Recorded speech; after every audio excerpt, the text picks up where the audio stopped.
Hello दोस्तों, मैं हूँ राइटर ममता चौधरी। आप देख रहे हैं टूटी रूह का रिश्ता एपिसोड नंबर 7। आई होप आपको ये सीरीज पसंद आए। अगर पसंद आए तो वीडियो को लाइक शेयर सब्सक्राइब जरूर करना।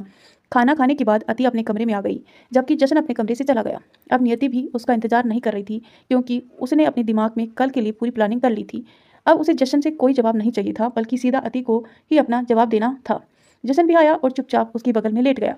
उसके सोने के थोड़ी देर बाद नियति उठी और कमरे से बाहर चली गई। उसके जाने के बाद जसन ने अपनी आंखें खोली और उसी कांच वाली दीवार के दरवाजे की तरफ खोलते हुए अति के कमरे में आया। लेकिन कमरे में आते ही सामने बिस्तर की तरफ देखा, उसे आंखें बड़ी हो गई, क्योंकि बिस्तर पर अति थी ही नहीं।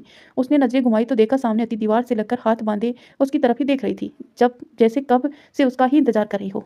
तो जानबूझकर जादूगर नहीं चालबाज है।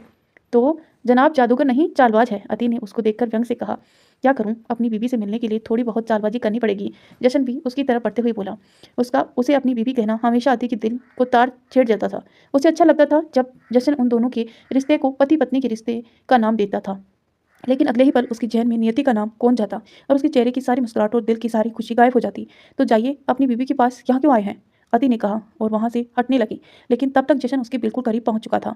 इससे पहले कि वो उसके सामने से हटती, जशन ने दीवार पर अपने हाथ रख लिए और फिर अगले ही पल उसके वो हाथ उसकी कमर पर रख उसे थोड़ा ऊपर उठा दिया, जिससे अति की टांगे एकदम से जशन की कमर पर लपट गई। अब वो अपने पैरों पर न खड़ी होकर जशन की से लगी हुई थी। उसकी टांग जसन की कमर पर थी और हाथ उसके सीने पर, और चेहरा उसके बिल्कुल करीब, और उसकी करीबी से उसकी सांसें तेज हो चुकी थी, जिससे उन सांसों की गर्माहट जशन को अपने सीने पर महसूस हो रही थी। अति कुछ कहती उससे पहले ही एक बार फिर उसकी सांसें और भी ज़्यादा तेज हो गई, बिल्कुल किसी बुलेट ट्रेन की तरह, जब जशन ने उसकी कमर पर अपने हाथ हटाकर वापस दीवार पर रख दी और खुद उसे दीवार से चिपका दिया। जशन और दीवार के बीच फंसी अति लिपटी पूरी तरह से जशन पर चुकी थी। बिना एक पल गवाए जशन अपनी गर्म सांसें उसकी गर्दन पर छोड़ने लगा, जिससे अति बेकाबू सी होकर कांपने लगी। उसकी सिसकियां निकलते शुरू हो गई, मदहोशी से भरी आहें कमरे में गूंजने लगी। मैं कहता हूँ, जशन ने उसकी गर्दन पर होठ चलाते हुए पूछा। मैं कहाँ हूँ, जशन ने उसकी गर्दन पर अपने होठ चलाते हुए पूछा। मेरे पास, अति भी जल्दी से कांपते हुए बोली। वो जानती थी अगर वो जवाब नहीं देगी तो जशन इससे भी आगे बढ़ेगा। और तुम कौन हो, जशन ने फिर से मदहोशी भरी आवाज में पूछा। उसका यूं उसके करीब होना और ऊपर से ऐसी हरकतें, अति पागल ना हो तो और क्या हो। वो जल्दी से चटपटाते हुए मछली की तरह बोली। आप आपकी बीबी, जैसे मुस्कुराते हुए उसके चेहरे की तरफ देखने लगा। Now it's better my baby डोल, उसने कहा और फिर उसे यूं ही गोद में उठाकर बिस्तर पर ले आया। आप यहाँ क्यों आए हैं, अति ने मुश्किल से पूछा। तो जशन ने तिरछी नजरों से देखा और फिर से उसे बिस्तर पर लिटाते हुए बोला, शिकार करने। उसका जवाब सुनकर अति की सांसें थम गई। जशन को शिकार करना, पर किसका, कहीं उसका ही तो नहीं। उसके इरादे क्या है, कहीं वो जो कह रहा है वो आज ही तो नहीं करेगा। और वो सब होता क्या है, कैसे होता है, ये जो उसकी सांसें पड़ती हैं वो रोंगटे खड़े होते हैं। और वो क्या होता है जिसमें खलखली सी क्यों मची है। उसे जितना इस बारे में पता था वो सब सोचते हुए वो अपने दिमाग के घोड़े दौड़ा रही थी, और दिमाग में दौड़ाते घोड़े उसके चेहरे पर जशन को दिखाई दे रहे थे। जशन उसके बिस्तर पर लेटा और खुद भी उसके ऊपर ही लेट गया, और उसका पूरा भार उसके दोनों हाथों पर ही था, जो उसके अति के इर्द गिर्द रखे हुए थे। तुम जानती भी हो मुझे शिकार करना बहुत पसंद है, जशन ने कहा। तो अति वापस अपनी सोच से बाहर आई। आप मुझे डरा रहे हैं, अति ने बेचारगी से अपना निचला होठ बाहर की तरफ निकालते हुए कहा। तो जशन नामे सिर हिलाते हुए मुस्कुराया और बोला, नहीं, जो मैं करने जा रहा हूँ वो तुम्हें पहले ही बता रहा हूँ। उसकी बात सुनकर अति घबराई और बोली, पर आपने तो कहा था कि अभी वो सब आप नहीं करेंगे मेरे साथ जब तक मैं थोड़ी बड़ी नहीं हो जाती।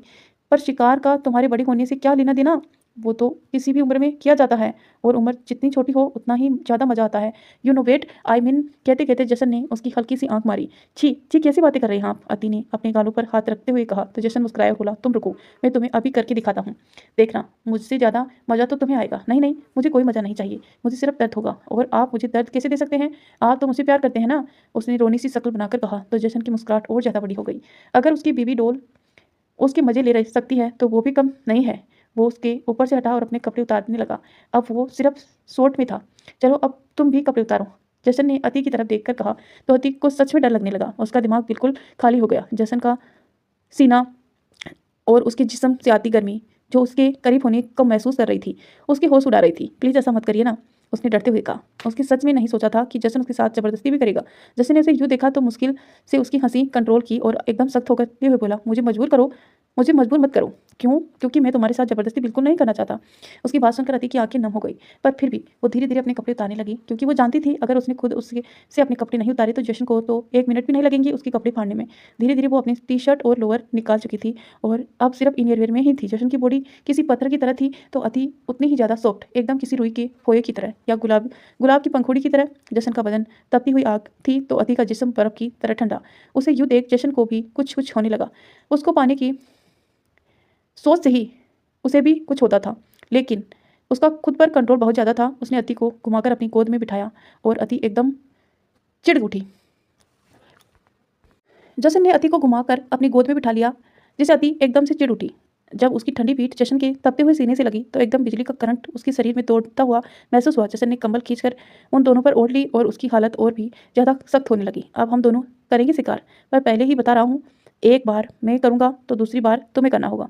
जशन ने उसके कानों में फुसफुसाते हुए कहा तो अति सोचने लगी, वो क्या करेगी और कैसे करेगी? उसे तो कुछ आता ही नहीं और साथ ही उसने सिर्फ अपने दिल में ही ये मांगा कि बस उसकी जान ना निकले और उसे दर्द ना हो, क्योंकि उसने सुना था इन सब में बहुत दर्द होता है। जशन प्यार से तो था, उस जशन से प्यार तो था उसे, इसीलिए उसका विरोध नहीं किया, बस अपने लिए ये मांगती रही कि वो ये सब सह सके।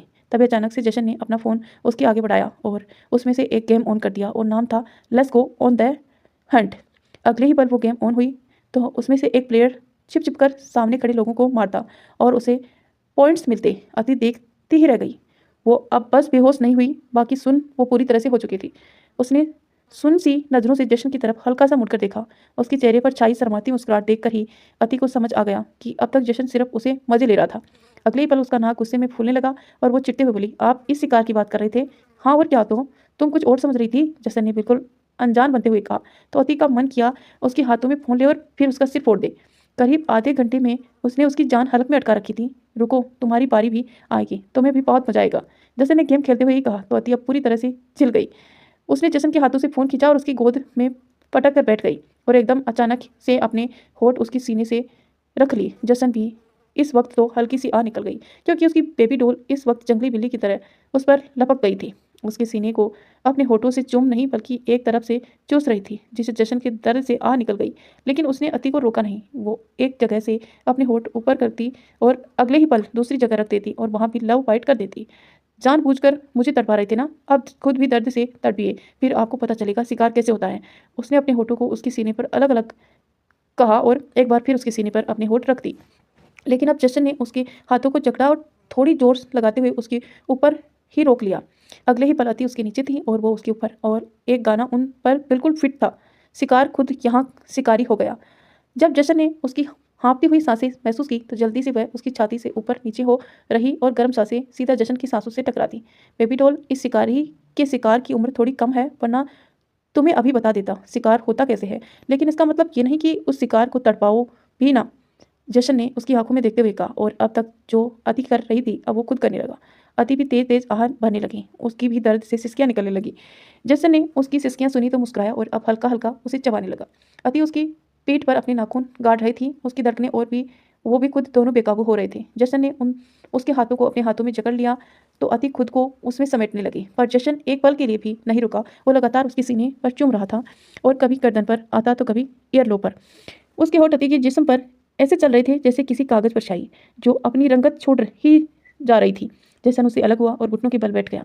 अति जो आंखें बंद करके उसे महसूस कर रही थी वो पूरी तरह से उसमें खोई हुई थी, क्योंकि उसे रोक तो अब वो बिल्कुल भी नहीं सकती थी, बल्कि उसकी वो दर्द और प्यार की मिली जुली आहें तो जशन को भी बेकाबू कर रही थी। उसने भी आंखें खोलकर जशन की तरफ देखा तो जशन खुद मदहोश भरी नज़रों से उसे देख रहा था। दोनों के सीने एकदम लाल हो चुके थे और दोनों ही बड़ी बेकरारी और तड़प से एक दूसरे को साथ देख रहे थे। अगले ही पल अति ने अपनी नजरें फेर ली, क्योंकि वो इससे ज़्यादा जशन की आंखों का तपस बर्दाश्त नहीं कर सकती थी। उसका यूं शर्म से मुंह फेरना जशन के चेहरे पर मुस्कुराहट छोड़ गया, लेकिन अगले ही पल उसने अति को अपनी गोद में खींच लिया, जिसे वो एक बार फिर से उसके सीने से लिपट गई और उसके हाथ जशन की पीठ पर कस गई। वो कुछ कहती उससे पहले ही जशन ने उसके होठों को अपने होठ से बंद कर दिया और वो भी पूरे पेशन के साथ उससे अपने हाथ अति के खुले पीठ पर चलाने शुरू कर दिए, जिससे अति कांप उठी और उसी पल उसकी उस बेकरारी से जशन का साथ देना शुरू कर दिया। अब दोनों ही एक दूसरे को बड़ी शिद्दत से चूमने लगे, जैसे कोई प्यासा अपनी प्यास बुझा रहा हो। दोनों एक दूसरे के होठों को अपने होठों में लेते और फिर स्मूथली छोड़ती। कभी उसकी जीभ आपस में टकराती तो कभी उसकी सांसें एक दूसरे के अंदर समाती। करीबन आधा घंटा जशन उसके होठों को शिद्दत से चूमता रहता है और फिर उसे अलग होता है। अब तो अति में इतनी भी हिम्मत नहीं थी कि उसकी तरफ नजर भी करके देख ले। वो उसकी गोद से हटने को हुई, लेकिन अगले ही पल जशन ने उसके पेट के बल बिस्तर पर लिटाया और उसकी कमर पर अपने होठ रखकर उसकी ब्रा के हुक खोल दिए। अति बुरी तरह से सिर उठी। प्लीज प्लीज मुझे पलटिए मत, वो जल्दी से बड़बड़ाई। लेकिन जशन के इरादे शायद कुछ और थे। उसने उसकी खुली कमर और पीठ पर अपने होठ चलाते शुरू कर दिए। ना अति उसे रोक सकती थी और ना ही पलटकर उसे उसकी बात का जवाब दे सकती थी। वो उसके होठों को अपनी खुली पीठ पर महसूस करती रही और गर्म सांसों के साथ उसकी सिसकियां सुन जशन मुस्कुराता रहा। अति ने बिस्तर को मुट्ठियों से भरकर पकड़ रखा था और उसकी मुट्ठियों को जशन ने अपने हाथों में थाम रखा था। अब दो ना, अब जाने दो ना, जवाब जशन ने कहा। तो अति ने एक गहरी सांस ली और बोली, शिकारी खुद यहाँ शिकार हो गया। जब जशन मुस्कुराया और उसकी बरा के हुक को लगाने लगा। अति ने राहत की सांस ली, क्योंकि अब जशन को बर्दाश्त करना सच में मुश्किल हो रहा था। वो पागल हो रही थी और जो एहसास उसे हो रहा थे उस पर काबू करना उसके लिए बहुत मुश्किल हो रहा था। अब वो पलटी और जशन की तरफ देखते हुए सोचने लगी, इस बंदे से वो कभी नहीं जीत सकती। सांसें अभी भी उसकी तेज चल रही थी। आगे से मेरा शिकार करने से पहले बेबी डॉल एक बार सोच लेना, आज जहाँ रुका हूँ अगली बार वहाँ शुरू ही वहाँ से होगा, जसन ने कहा और फिर हल्की सी आंखें दबाकर मुस्कुराते हुए बिस्तर से खड़ा हुआ, जबकि अति तो बस अपनी सांसों को काबू करती रह गई। अति अभी भी बिस्तर पर यूं ही पड़ी थी और जशन अपने कपड़े पहन रहा था। उसे अपने कपड़े पहनते देख अति हैरान हो रही थी, लेकिन फिर जशन ने कंबल खींचा और अति पर उड़ाते हुए बोला, गुड नाइट मेरी बेबी डॉल, अब ख्वाबों में मेरा शिकार करना। इतना कहकर एक बार फिर उसके माथे को चूमकर वो उस कांच वाली दीवार को दरवाजे की तरफ खोलते हुए अपने दूसरे कमरे में आ गया, जहाँ अभी भी बिस्तर पर कोई नहीं था। उसके चेहरे पर एक मुस्कुराहट थी और आंखों में नींद। बिस्तर पर लेटते ही उसे नींद आ गई। वहीं दूसरी तरफ अति अभी भी मंद मंद मुस्कुरा रही थी। अभी अभी जशन और उसके बीच जो भी हुआ, उसकी खट्टी मीठी सी यादें उसे सोने नहीं दे रही थी। उसने अपने सीने पर हाथ फेरा तो होठों से हुई दर्द भरी आह निकल गई, लेकिन उसके चेहरे पर मुस्कुराहट भी खिली गई, क्योंकि सच में जशन ने उसे बहुत ही ज्यादा शिद्दत से चूमा था, जिसकी सबूत थे वो लाल और गहरे निशान जो अति को पूरी सीने को ढक रहे थे। सुबह 5 बजे उसका अलार्म बजा तो अति खिंचते हुए उठी और बंद करने लगी, लेकिन तभी उसे ध्यान आया कि उसने तो कोई अलार्म लगाया ही नहीं था। फिर ये अलार्म कैसे बजा? उसने देखा तो फोन पर मैसेज भी फ्लैश हो रहा है, 1 घंटा से तुम्हारे पास 1 घंटा है तुम्हारे पास, 1 घंटे बाद तुम्हें मंदिर पहुंचना है, इसीलिए दोबारा सोने की सोचना भी मत। उन्हीं आंखों से मैसेज पढ़कर अब उसकी आंखों की सारी नींद गायब हो चुकी थी। वो जानती थी कि हो ना हो ये काम जशन जी का ही है। अगले ही पल उसे ये भी याद आया कि मंदिर तो जशन जी को अपनी बीवी के साथ जाना है और सबकी नज़रों में तो उनकी बीवी नियति है। फिर मंदिर में जाकर वो करेगी भी क्या? नहीं जाएगी तो कम से कम उसका दिल तो ना दुखेगा। और फिर आखिर में याद आया उसे वो पल जो उसे और जशन ने कल रात को साथ में बिताए थे। जशन का उसे अपनी बीवी कहना और उसे इतना प्यार करना, वो पल उसके होठों पर एक मुस्कुराहट ले आया। उसे अभी भी ऐसे ही लग रहा था जैसे जशन उसके पास और कंबल की जगह वो जशन को बाहों में घेरे हो। वहीं वो उठी और मंदिर के लिए तैयार होने लगी। वहीं दूसरी तरफ जशन एक धोती पहने आईने के सामने खड़ा था और नियति बाथरूम में नहा रही थी। जशन ने ऊपरी जिस्म पर कोई भी कपड़ा नहीं था, सिर्फ गले में एक रुद्राक्ष की माला थी। नियति बाथरूम में बाहर आई और आईने के सामने खड़ी होकर तैयार होने लगी। वो जशन से नाराजगी जाहिर करना चाहती थी, इसीलिए उसने उसकी तरफ देखी भी नहीं रही थी, लेकिन जशन को उसकी किसी हरकत से कोई भी फर्क नहीं पड़ रहा था। उसने अपना फोन लिया और कमरे से बाहर आया। एक बार इस अति से निपट लूं, उसके बाद तुम्हें अपनी इश्क में दोबारा वही पागल दीवाना ना कर दिया तो मैं भी नियति नहीं, उसने खुद से ही कहा और फिर जशन के पीछे पीछे कमरे से बाहर आई। जशन नीचे आया, लेकिन वहां पर एक पल भी नहीं रुका, सीधा अपनी गाड़ी में जाकर बैठा और गाड़ी मंदिर के लिए निकल गई। नियति, मनीषा, रागनी तीनों हैरान रह गई। हर्ष अपने कमरे में सोया हुआ था। उसे तो इस सब चीज़ों से में इंटरेस्ट ही नहीं था, इसीलिए किसी ने उसे उठाया नहीं। आप देख रहे हैं कैसे ये इंसान चलता फिरता एटीट्यूड का पुतला बना हुआ है। इसे तो कोई फर्क ही नहीं पड़ता मेरे होने या ना होने से। कभी कभी तो मुझे लगता है मैंने यहाँ आकर ही गलती कर दी, नियति ने खिंचते हुए रागनी जी से कहा। तो रागनी जी ने निराशा से उसे देखा और बोली, ये सब तुम्हारी वजह से ही हुआ है। अगर तुम आने में इतनी देरी नहीं करती तो ऐसा नहीं होता। मनीषा तो उसकी बातों को समझने की कोशिश कर रही थी और बड़े ध्यान से उन्हीं की तरफ देख रही थी। उसे अपनी तरफ यूं देखते देख रागनी और नियति दोनों ने खुद को संभाला और फिर ड्राइवर को दूसरी गाड़ी निकालने के लिए कहा। तीनों गाड़ी में बैठी और जशन के पीछे पीछे ही मंदिर के लिए निकल गई। उनके जाने के बाद अति भी अपने कमरे से आई। सब चले गए क्या? उसने वहां खड़े एक मेड से पूछा तो उसने अपना सिर हाँ में हिलाया। उसका जवाब पाकर अति का चेहरा उतर गया। अगर उसे साथ लेकर ही नहीं जाना था तो उसे तैयार होने के लिए ही भी क्यों कहा? उसका दिल दुखने के तो बस मौके चाहिए सबको। वो वापस सीढ़ियों की तरफ पलटी और दौड़ते हुए अपने कमरे में चली गई। जशन मंदिर पहुंचा तो नियति, मनीषा और रागनी भी उसके पीछे पीछे पहुंची। सभी इसी वक्त एक बहुत बड़े परगन में खड़े थे, जहाँ से मंदिर की सीमा शुरू होती थी। यहाँ से लगभग 100 सीढ़ियाँ बनी हुई थी और उन पर एक मंदिर बना हुआ था। उसके आसपास बोरीगास खड़े थे, लेकिन जशन ने उन्हें इशारा किया तो वो थोड़ी दूर खड़े हो गए। शेखावत परिवार के आने की वजह से अब मंदिर में साधारण लोगों का आना बंद हो गया था। पंडित जी भी उनके पास ही खड़े थे और पूजा की तैयारियां करवा रहे थे जो ऊपर होनी थी। ये क्या बात है जशन, तुम हम सबको घर ही छोड़कर आ गए? हमें नहीं तो कम से कम नियति को ही अपने साथ ले आते। क्या तुम भूल गए हो तुम्हें ये पूजा अपनी बीवी के साथ ही करनी है। कहते हुए रागिनी जी ने जशन को अपनी तरफ पलटा, लेकिन उसके सीने पर इतने सारे निशान देखकर उसके अपने मुंह पर हाथ रख लिया। उसके पलटते ही नियति और मनीषा का ध्यान भी सीधा वहीं गया जहाँ पिछली रात अति ने खूब कारीगरी की थी। ये सब किस चीज़ के निशान है? नियति ने जल्दी से पूछा। पूछने की जरूरत तो नहीं होगी, पर वो पूछे बिना रह न सकी। काटने के जशन ने कहा और फिर से मंदिर की तरफ पलट गया और उन सीढ़ियों की तरफ देखने लगा। इतनी बेरहमी से किसने काटा है तुम्हें? रागिनी ने अब उसके आगे आकर पूछा। जशन ने व्यंग से उसकी तरफ देखा और बोला, मैं यहाँ पूजा के लिए आया हूँ, इंटरव्यू देने नहीं। पर मुझे तो आप जवाब देंगे ही ना। और अगर आप सोच रहे हैं कि मुझे जवाब देने से बच जाएंगे तो ये आपकी गलतफहमी है। अब तो ये पूजा तभी होगी जब आप मुझे बताएंगे कि आखिर ये निशान किस चीज़ के हैं। और एक बीवी होने के नाते मैं इतना तो जानती हूँ, ये निशान मामूली नहीं। नियति ने कहा। जिसने एक नज़र उसे देखा, वो भी उसके साथ ही आकर खड़ी हो गई थी। पंडित जी ने उन दोनों की तरफ देखा और बोला, यजमान अगर आपकी आज्ञा हो तो पूजा शुरू करें। आप तो जानते हैं ही अब आपको अपनी धर्मपत्नी को गोद में उठाकर ये सारी चींटियां चटनी हैं। जी पंडित जी। जशन ने हल्का सा मुस्कुराया और कहा। रागिनी और नियति दोनों ही एक एटीट्यूड भरी स्माइल के साथ जशन को देखने लगी कि अब तो उन्हें जवाब देना ही होगा। काश अति भी यहाँ होती तो मजा आ जाता।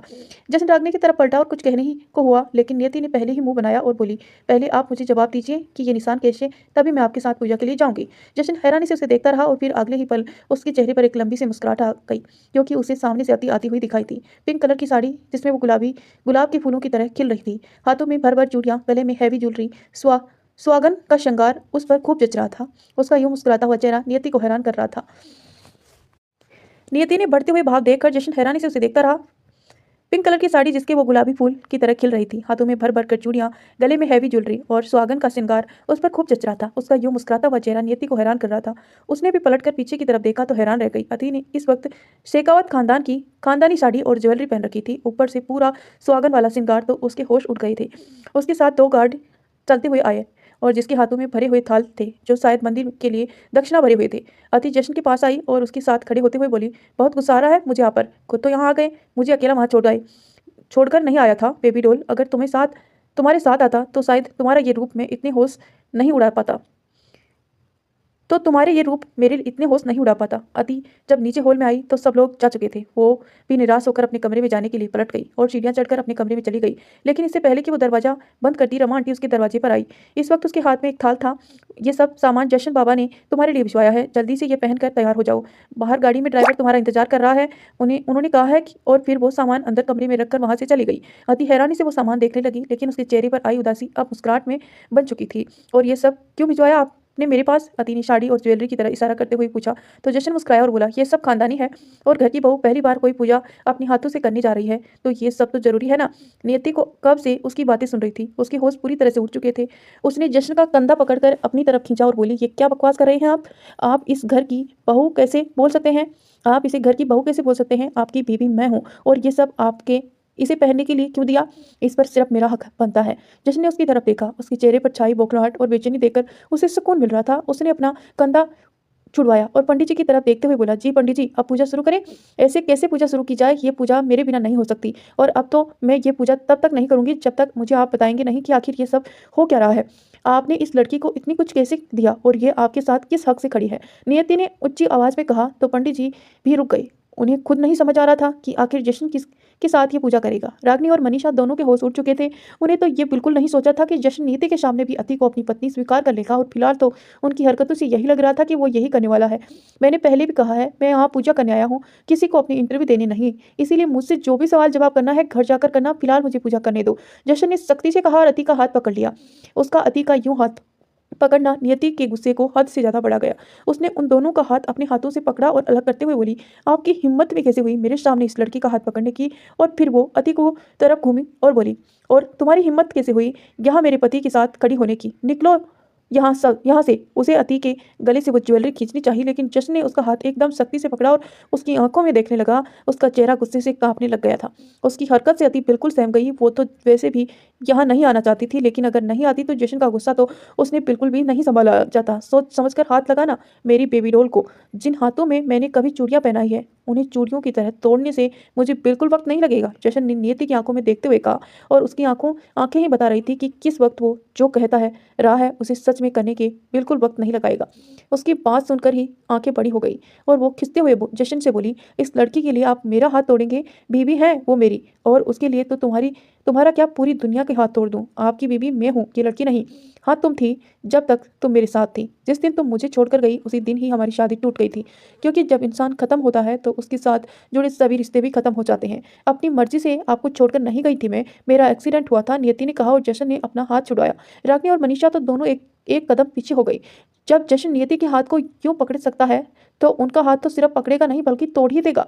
जशन हल्का सा मुस्कुराया और बोला, अब चाहे अपनी मर्जी से कहो या फिर उसे खुदा की मर्जी से, पर हमारी शादी तो टूट ही गई, क्योंकि जिस दिन तुम्हारा डेड बॉडी मुझे मिली उसी दिन उस डेड बॉडी के साथ साथ हमारे रिश्ते भी स्वाहा हो गए थे। और अति से मेरी शादी भी एक्सीडेंट कहो या उस महादेव की मर्जी, लेकिन सच तो यही है कि मेरी शादी उससे हो चुकी है और मैं अति दोनों ही इस शादी को मानते हैं और अब वो ही मेरी बेबी है, तुम नहीं। नहीं, आप ऐसा नहीं कर सकते मेरे साथ। मेरे अलावा और कोई आपकी ज़िंदगी में नहीं आ सकता। आपकी बीवी सिर्फ मैं हूँ, नियति ने एक बार और कहा और जशन के करीब हुई। लेकिन जशन ने अपने कदम पीछे किए और फिर पंडित जी की तरफ देखते हुए बोला, आप पूजा शुरू करें या मैं पंडित जी और बुलवाऊँ। उसकी धमकी ने पंडित जी को मंत्र भी याद करवा दिए जो कभी उसे याद ना हुए हो। उन्होंने जल्दी से उन मंत्रों का उच्चारण शुरू किया तो जशन ने अति को एक झटके से अपनी गोद में उठाया, जिससे अति की बाहें उसकी गर्दन से लिपट गई। अति ने बिल्कुल नहीं सोचा था कि जशन उसे नियति के सामने अपनी बीवी मान लेगा। उसकी आंखों में आंसू छलक गए। नियति गुस्से में दोनों को देख रही थी, उसका चेहरा गुस्से से लाल हो चुका था। वो पलटी और रागिनी की तरफ दांत पीसते हुए देखने लगी। जशन रागिनी को तो अब नियति से भी डर लग रहा था। अब आप इन्हें लेकर मंदिर की ये सारी सीढ़ियां चढ़ें और तभी दोनों के हाथ में कुल देवी की पूजा आरंभ हो जाती है, पंडित जी ने कहा। तो अति ने पहले हैरानी से उनकी तरफ देखा, फिर पंडित मंदिर की सीढ़ियों की तरफ। जशन उसे यूं गोद में लेकर सारी सीढ़ियां चढ़ने लगा। ये सोचते ही उसे जशन की चिंता सी होने लगी। उसने जशन की तरफ देखा और बोली, आप सच में मुझे गोद में लेकर इन सारी सीढ़ियों पर चढ़ेंगे? उसने अभी कहा ही था कि एकदम से उसे झटका लगा। उसे यूं लगा जैसे वो नीचे लुढ़क गई हो, पर नहीं, वो अभी भी जशन की बाहों में थी, लेकिन वो बिल्कुल ब्लैक हो चुकी थी। उसे समझ नहीं आ रहा था कि सच में जशन उसे इतना प्यार करता है। उसकी किस्मत सच में इतनी अच्छी है जो उसे जशन मिला, क्योंकि जशन अब अपने पैरों पर नहीं बल्कि घुटनों के बल खड़ा था। आवाज़ सुनकर नियति भी पलट चुकी थी और जशन को घूरते हुए देख रही थी। उसकी ये दीवानगी उसे आज तक सिर्फ अपने लिए देखी थी, लेकिन इस हद तक तो वो उसके लिए भी दीवाना नहीं था। इतनी ज़्यादा सीढ़ियाँ और घुटनों के बल सोचकर ही उसकी जान निकल रही थी। तो जशन कैसे पार करेगा इन्हें? आपकी चोट लग जाएगी, अति ने रुआंसी सी होकर कहा। पत्थर को पत्थर से फर्क नहीं पड़ता, जशन ने हल्का सा मुस्कुराकर कहा। पर मेरे लिए तो मोम है ना आप, इसीलिए मुझे फर्क पड़ता है। तुम बस मुझे देखो, इन सीढ़ियों को नहीं, जशन ने कहा। तो ना चाहते हुए भी अति की आंखों में आंसू छलक गए। जशन उसकी तरफ देखा और बोला, मैंने कहा था ना, तुम्हें मुझे बात बात पर रोने वाली लड़कियां नहीं पसंद। कहीं ऐसा ना हो मुझे गोद में तुम्हारी जगह किसी और को उठाना पड़े। उसकी बात सुनकर अति की आंखों से आंसू गायब हो गए, लेकिन उसका मुंह पूरा का पूरा फूल गया। वो हैरानी से जशन को देख रही थी। क्या ये शख्स कैसा है? पर जैसा भी है सिर्फ मेरा है। हाँ हाँ, तुम्हारा ही हूँ, जशन बड़बड़ाते हुए बोला। तो अति की आंखें हैरानी से और भी ज्यादा बड़ी हो गई। सच में ये इंसान उसके मन की बातें भी सुन लेता है। ना जाने इस इंसान के अंदर कब माइक फिट कर दिया मेरे अंदर। नियति अब उसकी बातों को और ज़्यादा बर्दाश्त नहीं कर सकती थी, इसीलिए मुंह बनाते हुए वहाँ से चली गई, क्योंकि अगर यहाँ और कुछ कहती तो तमाशा उसका ही बनता। जशन को तो इन सब चीज़ों से कोई फर्क नहीं पड़ने वाला था, इज्जत सिर्फ उसकी ही उतरती।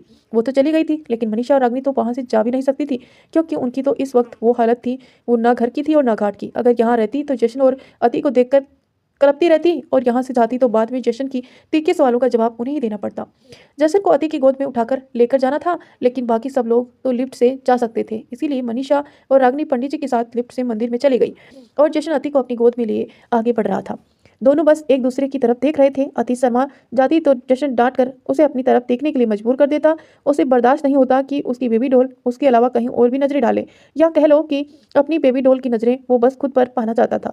कितनी भारी हो गई हो तुम, जशन ने कहा। तो अति ने अपने मुंह पर हाथ रखा और बोली, हाँ हाँ, आपको मैं भारी लग रही हूँ तो उतार दीजिए ना नीचे।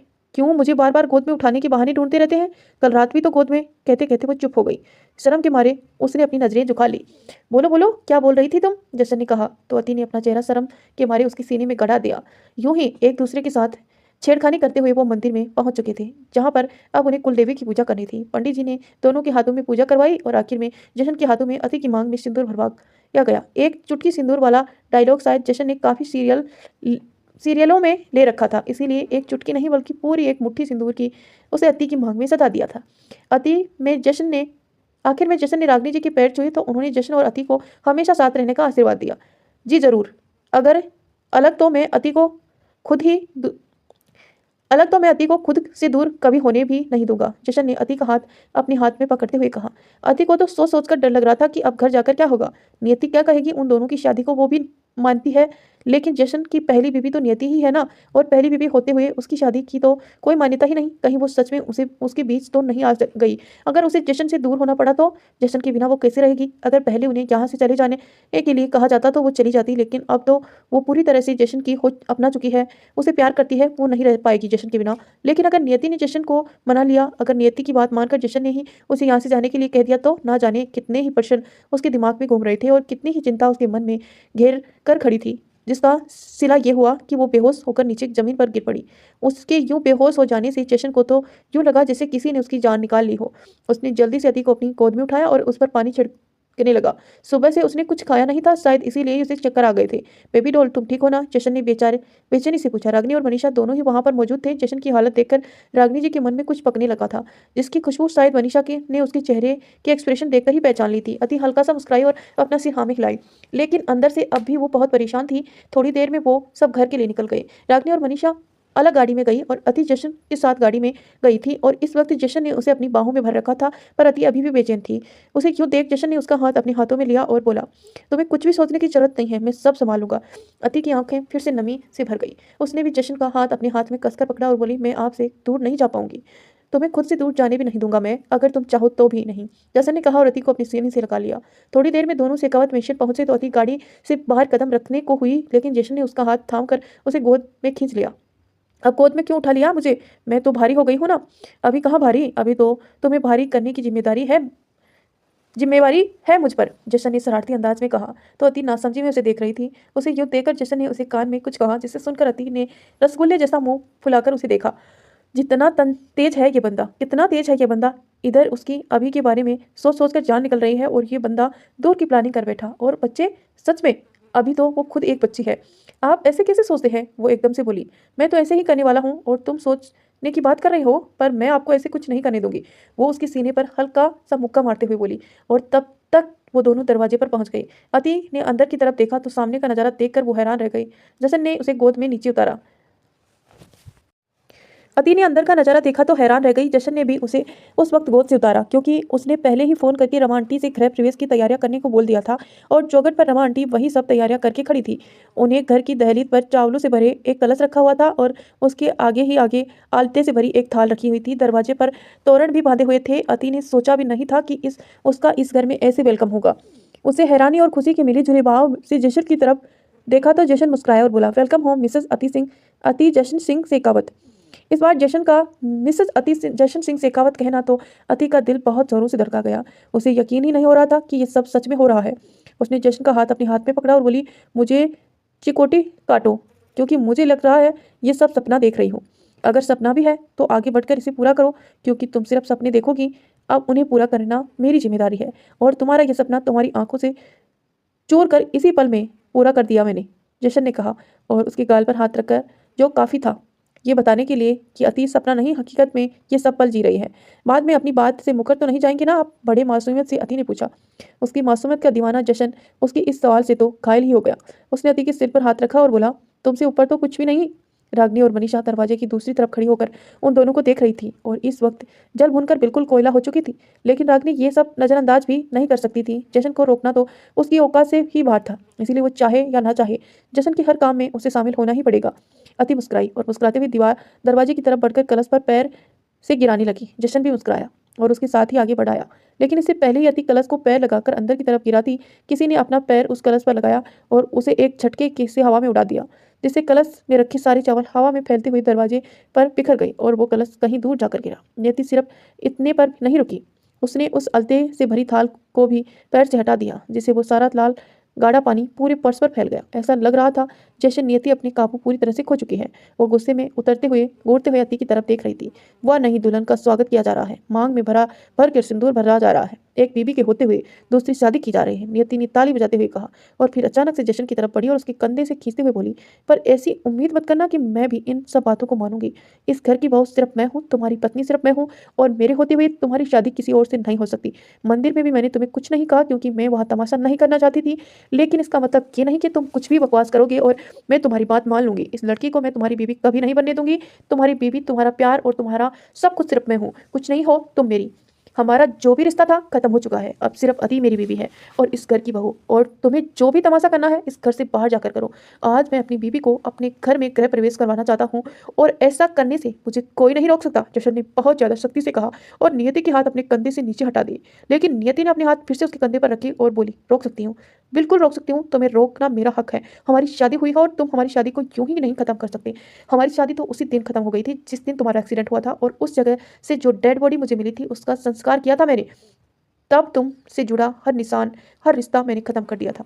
हमारी शादी की लीगली खत्म कर दी था। तो अब हमारी शादी की कोई मायने नहीं। पर जब मैं मरी ही नहीं तो ये शादी कैसे खत्म हो करती है। मैं जिंदा हूँ, आपके सामने हूँ, और आप माने या ना माने आपकी बीवी भी हूँ। नियति भी उसकी आंखों में देखते हुए चिल्लाई। उसके बाद सुनकर जशन मुस्कुराया और सामने खड़े अपने एक आदमी को इशारा किया जो हर वक्त उसके साथ ही रहता। वो उसका असिस्टेंट कम और उसका पर्सनल बॉडीगार्ड ज्यादा। अगले ही पल उस आदमी ने जशन को हाथों में कुछ कागजात थमा दिए, जिन्हें मुस्कुराते हुए जशन ने नियति के आगे बढ़ा दिया। नियति जल्दी से उन कागजों को देखने लगी और जैसे जैसे वह उन कागजों को पढ़ रही थी उसकी आंखें बड़ी हो रही थी। उसे यूं देखकर जशन मुस्कुराया और बोला, जशन सिंह शेखावत जो काम करता है पूरी तसल्ली के साथ करता है। ये रही हमारे डिवोर्स पेपर जो मैंने खुद फाइल किए थे। चाहे इन पर तुम्हारे साइन नहीं है, साइन भी होते अगर लाशें पढ़ना लिखना जानती तो, लेकिन हमारा डिवोर्स हो चुका है। तुम्हें मरे हुए समझकर कोर्ट ने खुद इस शादी को खत्म कर दिया और तुम्हारे आने से पहले ही मेरी अति से शादी हो चुकी है और इस शादी को मैं लीगली रजिस्टर करवा चुका हूँ और ये रहा हमारा शादी का सर्टिफिकेट। कहते हुए जशन ने अति अपनी और अति की शादी का सर्टिफिकेट नियति की तरफ बढ़ाया तो सिर्फ नियति ही नहीं, अति भी हैरान हो गई। सच में यह इंसान उसकी शादी को पूरी तरह से मानता है और अब वही जशन की बीवी है। इससे ज्यादा सबूत शायद उसे अपनी जिंदगी में कभी महसूस नहीं किया था। नियति ने उसे वो सारे पेपर लिए और अगले ही पल जशन के आगे हवा में लहराते हुए उन सारे कागजों को पूरी तरह से फाड़ दिए। मैं नहीं मानती इन कागजों को, और अब तो ये कागज रहे भी नहीं, तो ना ही ये शादी रही और ना ही हमारा डिवोर्स। आपकी बीवी सिर्फ मैं हूँ और हमारे हमेशा मैं ही रहूंगी। ये लड़की हमारे बीच नहीं आ सकती। कहते हुए नियति ने अति को अचानक से धक्का दे दिया तो वो अपने कदमों को लड़खड़ा गई, लेकिन वक्त रहते ही जशन ने उसे अपनी बाहों में संभाल लिया तो वो एकदम से उसके सीने पर लग गई। जशन ने पहले अति को पूरी तरह से अपनी बाहों में संभाला, फिर नियत घूरते हुए नियति की तरफ देखने लगा। नियति भी उसे घूर रही थी, लेकिन वो ज्यादा देर तक अपनी नजरें अति पर नहीं टिका पाई क्योंकि जशन का एक जोरदार थप्पड़ लगते ही उसका मुंह पूरी तरह से घूम गया था। तो आई होप आपको सारी कहानी समझ में आ गई होगी दोस्तों, और अगर ऐसा है तो आपने अभी तक लाइक क्यों नहीं किया, जल्दी से लाइक करें और कमेंट करके मुझे बताना कि आपको यह स्टोरी कैसी लगती है। नियति ने एक जोरदार थप्पड़ लगने से उसका मुंह पूरी तरह से घूम गया। 5 अंगुलियां गाल पर छप गई थी और मुंह दूसरी तरफ लटका हुआ था। खड़ी नियति सुन हो चुकी थी, उसकी आंखों में आंसू आ गए थे। वो हैरानी से जशन की तरफ पलटी और उसे देखने लगी। आज तक तो उसे लगा रहा था कि यह इंसान सच में बदल गया, लेकिन अब उसे पूरा यकीन हो गया ये वो जशन है ही नहीं जो उसके लिए दीवानों की तरह पागल था। उसके एक इशारे पर दुनिया पलट देता था। अगर कोई उसकी तरफ नजर उठाकर भी देखता तो उसकी आंखें निकाल देता था। आप मेरे जशन नहीं, आप नहीं है मेरे जशन, वो मिमलाते हुए बोली। जशन उसकी तरफ देखकर हल्का मुस्कुराया और बोला, चलो तुम्हें समझ तो आया कि मैं तुम्हारा नहीं हूँ और अब तुम भी मेरी कुछ नहीं। अब तुम पीछे हटो तो मैं अपनी बीवी का गृह प्रवेश करवा लूँ। उसने नियति की तरफ देखकर कहा और फिर रागिनी की तरफ देखा और बोला, संभालिए नहीं, कहीं ये ना हो कि मैं अपना आपा खो दूँ और फिर इनके पास कुछ खोने के लिए ना बचे। रागिनी के तो खुद के होश उड़ चुके थे। कहाँ उन्हें सोचा था कि नियति के आने से जशन अति को छोड़ देगा, उसे इस घर से निकाल देगा, और कहाँ उसने तो पूरा खेला ही बदल दिया और नियति तो पहले बॉल में ही आउट हो गई। नियति का लाल मुंह देखकर उन्हें अपने गाल पर हाथ रख लिया। नियति अभी तक बेसुध सी थी। रागिनी ने आकर उसे संभाला और उसे अंदर की तरफ ले गई। आती भी अब सहम कर खड़ी हुई थी। उसे अपने दिल में अपराध बोध होने लगा था। नियति जशन जी से प्यार करती है और शायद जशन जी भी उन्हें चाहते थे। अगर वो उसकी जिंदगी में नहीं आती तो आज शायद जशन और नियति खुशी खुशी अपनी जिंदगी जी रहे होते। उसने सच में बहुत बड़ी गलती कर दी इन दोनों के बीच आकर। कितनी मतलबी बन गई है वो, जो उसके सामने कोई अपने प्यार के लिए तड़प रहा है और उस प्यार पर वो अपना हक जता रही है। अति मन ही मन सोच रही थी और सुनी आंखों से जशन की तरफ देख रही थी। उसकी नजरें खुद पर पाकर जशन ने उसकी आंखों के आगे चुटकी बजाई और बोला, मुझे निहारने के लिए बहुत वक्त मिलेगा तुम्हें, फिलहाल घर के अंदर चले। उसकी आवाज़ सुन अति अपने ख्यालों से बाहर आई। उसने जल्दी से अंदर की तरफ देखा जहाँ सब बिखरा हुआ था। साफ करके अब एक नए सिरे से तैयारियां की गई थी। अति के अंदर 5 थालियों को एक एक करके लाइन में रखा हुआ था। अति ने उन थालियों की तरफ देखा तो रमा आंटी ने उन्हें एक एक कर वो सभी थालियां उठाने के लिए कहा और ये भी बताया कि थाली उठाते वक्त बिल्कुल भी आवाज़ नहीं आनी चाहिए। उन्होंने जशन के हाथों में तलवार भी दी थी, जिसे उसके तोरण हटाया और फिर अति के साथ अंदर आकर उन थाली को उस तलवार से खिसकाने लगा। अति ने धीरे धीरे वो सभी थालियां बिना आवाज़ के उठाई। अब वो सब कुछ भूलकर बस रसम में खो गई थी, जिसकी वजह से उसके चेहरे पर मुस्कुराहट बनी हुई थी और उसे मुस्कुराते देख जशन खुश था।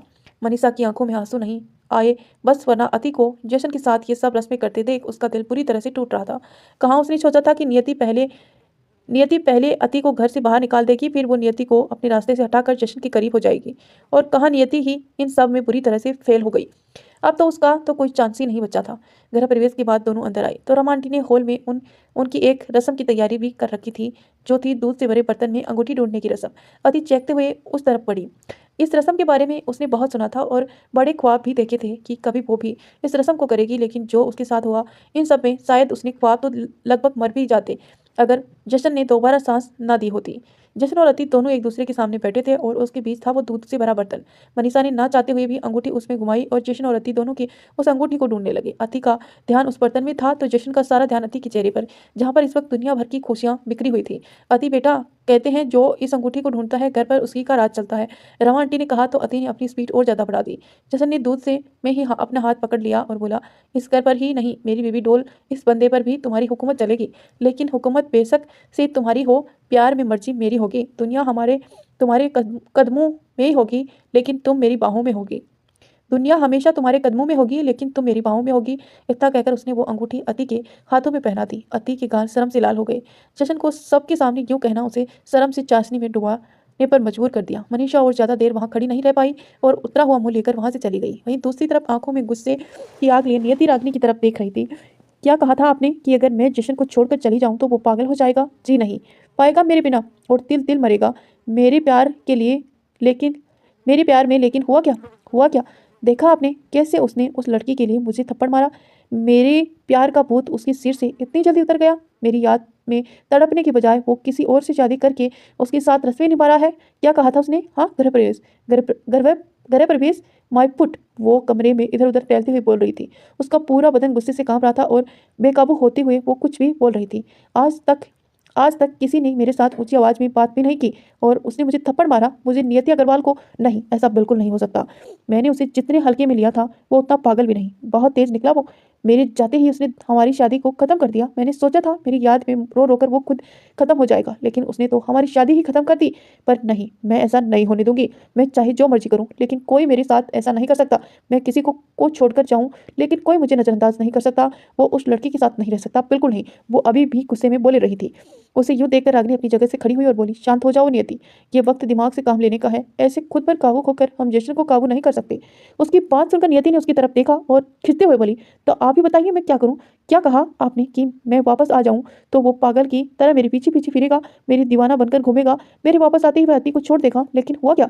उसने तो उससे शादी कर ली और उसे सबके सामने उसने अपनी बीवी भी मान लिया। अब मैं क्या करूं? आप ही बताइए क्या करूं? सबसे पहले प्रॉब्लम को समझो और फिर प्रॉब्लम दूर करने के बजाय प्रॉब्लम को ही खत्म कर दो। रागिनी ने बड़ी शांति से और सादे अंदाज में कहा तो नियति उसकी तरफ देखने लगी और फिर अगले ही पल कुछ समझते हुए उसके चेहरे पर शैतानी मुस्कुराहट तैर गई। अति और जशन ने सारी रस्में कर ली थी और रस्मों के बाद नाश्ता करवाकर जशन अति को अपनी गोद में उठाकर अपने कमरे में ले आया, उसके कमरे में जहां वो दोनों नियति के आने से पहले रहते थे। अति वहां आकर बिल्कुल हैरान रह गई, क्योंकि अब वहां पर पहले जैसे नियति की एक भी तस्वीर नहीं थी और उसे भी ज्यादा हैरानी अति को अपनी और जशन की तस्वीरों से हुई, जो सभी दीवारों पर सजी थी। और ये तस्वीर ली कब? उसने हैरानी से जशन की तरफ देखा, जो उसे गोद में लिए नीचे उतारकर खुद धोती उतारकर शॉर्ट्स पहनने के में बिजी था। उसने ऊपर भी एक बनियान पहन ली थी, जो कि बहुत कम ही पहनता था। और एक राज की बात यह भी थी कि अति को उसका वो चौड़ा सीना, उस पर बने एब्स और वो चमकते हुए कर्व ही तो सबसे ज़्यादा पसंद थे। लेकिन आज तो जशन ने बड़ी बेरहमी से उसे ढक लिया था। जशन ने उसे खुद की तरफ देखता हुआ देखा तो उससे पास आया और बोला, कॉलेज तो आज तुम्हें जाना नहीं है, इसीलिए थोड़ी देर आराम कर लो। और इतना कहकर ही वो जाकर बेड के एक साइड लेट गया। अति उसके बर्ताव से हैरान रह गई। उसकी नींदें उड़ा देने वाली शख्स उसे सोने के लिए कह रहा है। पर आप पहले मुझे ये बताइए कि ये सब आपने कब करवाया और हमारी शादी रजिस्टर कब हुई और कैसे, क्यों? मैं तो अभी 18 वर्ष की भी नहीं हुई हूँ। वो कमर पर हाथ रखकर जशन से सवाल कर रही थी। उसकी मायूसी भरी एटीट्यूड पर जशन मुस्कुराया और बोला, जितना ज़्यादा तुम्हारे लिए ज़रूरी था बता दिया। तुम्हारे छोटे से दिमाग में सिर्फ इतनी ही चीज़ें आ सकती हैं, इससे ज़्यादा रखने की कोशिश करोगी तो दिमाग फट जाएगा। इसीलिए बेहतर है चुपचाप सो जाओ और थोड़ी देर आराम कर लो, वरना फिर से चक्कर खाकर बेहोश हो जाओगी। मतलब आप मुझे ऐसे कुछ नहीं बताएंगे? अति ने कहा। लेकिन इस बार तो जशन ने कोई जवाब ही नहीं दिया।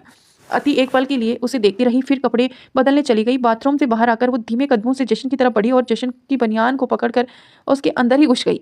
जशन मुस्कुराया लेकिन कुछ बोला नहीं और उसकी अतरंगी हरकत देख रहा था। अब जब तक आप मुझे सब बता नहीं देते मैं आपके साथ ही चिपकी रहूंगी, ना खुद सोऊंगी और ना ही आपको सोने दूंगी। वो उसकी बनियान के अंदर से उसकी गर्दन के पास तक आकर बोली। लेकिन उसकी बात सुनकर जशन पलटा और बोला, तुम्हारी तो सजा में भी मजा है, पर बेबी डोल मेरा मजा तुम्हारे सजा हो जाएगा। उसकी बात सुनकर अति को एहसास हुआ कि जशन ने उसे यूं लिपट कर वो खुद भूखे शेर के आगे शिकार बन कर आई है। उसके माथे पर पसीने आने लगे। मुझे नींद आ रही है, उसने बेचारेपन से कहा, पर अब मुझे तो नहीं आ रही।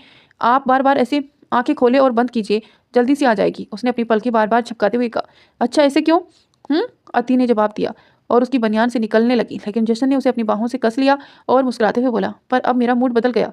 अब तो ना मैं खुद सोऊंगा और ना तुम्हें सोने दूंगा। ऐसे कैसे? ऐसे जशन ने कहा और उसकी गर्दन पर झुककर उसे चूमने लगा। अति एकदम से कांपने लगी। जशन की गर्म सांसें उसे अपनी गर्दन पर रेंगती हुई महसूस हो रही थी। गर्दन से शुरू होकर जशन की होठ उसके ईयरलोब पर जाने लगे। उसे बर्दाश्त करना अति के लिए मुश्किल हो रहा था, इसीलिए वो अटकते हुए बोली, मुझे मुझे सोना है, पर अब मैं सोने भी नहीं दूंगा। कहते हुए जशन उसकी थोड़ी से होते हुए उसके होठों की तरफ बढ़ गया। अगले ही पल अति के होठ उसकी होठों की पकड़ में आकर अलग ही दुनिया में खोने लगे थे। गुलाबी होठ सुर्ख होने लगे थे। जशन बड़े प्यार से उसके होठों को अपने होठों में ले रखा था और बहुत ही सौपली किस कर रहा था। अति खुद भी उसका साथ देने लगी थी और एक वक्त ऐसा आया जब जशन नहीं बल्कि अति जशन के होठों को चूम रही थी। जशन का प्यार उसके बेकाबू होने पर मजबूर कर देता था और उसकी खुद को रोकने की सारी कोशिश बेकार हो जाती थी। अति के हाथ जशन के सीने पर थे और जशन के हाथ अति के सिर के नीचे थे। दोनों अब पूरी पेशन के साथ एक दूसरे को स्मूथली चूम रहे थे। करीबन 15-20 मिनट बाद दोनों यूं ही एक दूसरे को चूमते रहे। आखिर जब अति की सांसें बंद होने लगी तो जशन ने उसे छोड़ा। उसके चेहरे पर छाया नूर और सुर्ख लाल होठ बता रहे थे कि जबरदस्ती कहीं भी नहीं थी। दोनों के बीच जो भी हो रहा था वो सिर्फ प्यार था। अति अब उसकी तरह देख रही थी और जशन की नजरें खुद पर और ज़्यादा बर्दाश्त नहीं कर पाई तो उसने अपनी नज़रें झुका ली। जसन जहाँ अपनी बेबी डॉल की मासूमियत पर फिदा था तो उसका यूँ शर्मा जाना भी उसकी जान निकाल देता था। जसन ने उसे वापस पलटकर अपने ऊपर किया और जिसे वो उसके सीने पर लेट गई। दोनों एक दूसरे के साथ बिल्कुल चिपके हुए थे क्योंकि बनियान में होने की वजह से उसके अंदर हवा गुजरने की भी जगह नहीं थी। अब अगर तुम सोई नहीं तो फिर नींद कैसे उड़ती है तुम्हें ये समझाने की मुझे बिल्कुल वक्त नहीं लगेगा, जशन ने कहा तो अति ने जल्दी से अपनी आंखें बंद कर ली और इस तरह एक्टिंग की जैसे ना जाने वो कब की सो रही है। जसन मुस्कुराया और उसके सिर पर हल्की हल्की थपकियां देने लगा।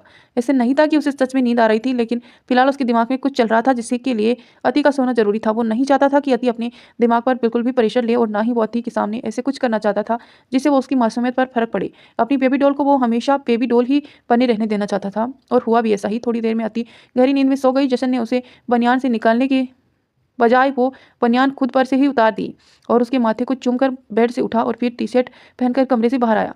नियति, रागिनी और मनीषा के साथ हॉल में बैठी थी। जशन भी सीढ़ियां उतरते हुए इसकी तरफ आया। जशन को अपने सामने देखकर नियति अपनी जगह से उठी और बोली, मैंने सोचा नहीं था आप इस तरह से बदल जाएंगी। मौसम और इंसान की फितरत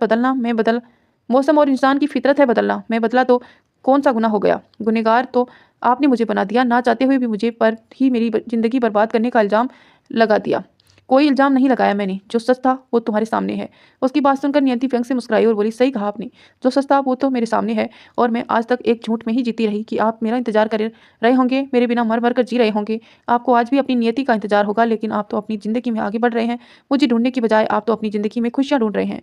वक्त किसी के लिए नहीं रुकता और किसी के जाने से किसी की ज़िंदगी नहीं रुक जाती। पर आप तो मुझे प्यार करते थे ना, अगर प्यार सच्चा हो तो कभी भूला नहीं जाता और कभी किसी और को अपने महबूब की जगह नहीं दी जाती। उसके सवाल पर जशन चुप रहा और उसे देखता रहा। नियति उसका जवाब चाहती थी, लेकिन उसके जवाब का सबसे ज़्यादा इंतजार अति को था, जो ऊपर रेलिंग से लगकर खड़ी थी। जशन और नियति की बातें सुन रही थी। दीजिए जवाब, आप तो मुझे प्यार करते थे ना, मुझ पर जान छिड़कते थे ना, मेरे दीवाने थे, तो अब आपकी वो दीवानगी कहाँ गायब हो गई, या फिर वो सब कुछ झूठ था और अब जो अति के लिए है वो भी एक झूठ ही है जो वक्त के साथ साथ एक बार फिर से बदल जाएगा? नियति ने फिर से सवाल किया, जिससे जशन की भौहें तन गई और रेलिंग पर अति की मुठ्ठियां बेचैनी से अपने आप ही कस गई। तो आई होप दोस्तों आपने स्टोरी लाइक तो करती होगी और इस बात का जवाब हम कल जानेंगे कि अगर जशन नियति से प्यार करता था तो अब वो क्यों बदल गया, या फिर वो नियति से प्यार ही नहीं करता था। ये आपको नेक्स्ट एपिसोड में देखने के लिए मिलेगा, लेकिन उससे पहले आप वीडियो को लाइक कर दीजिए और चैनल पर नए हो तो सब्सक्राइब कर लीजिए। धन्यवाद दोस्तों यहाँ तक बने रहने के लिए।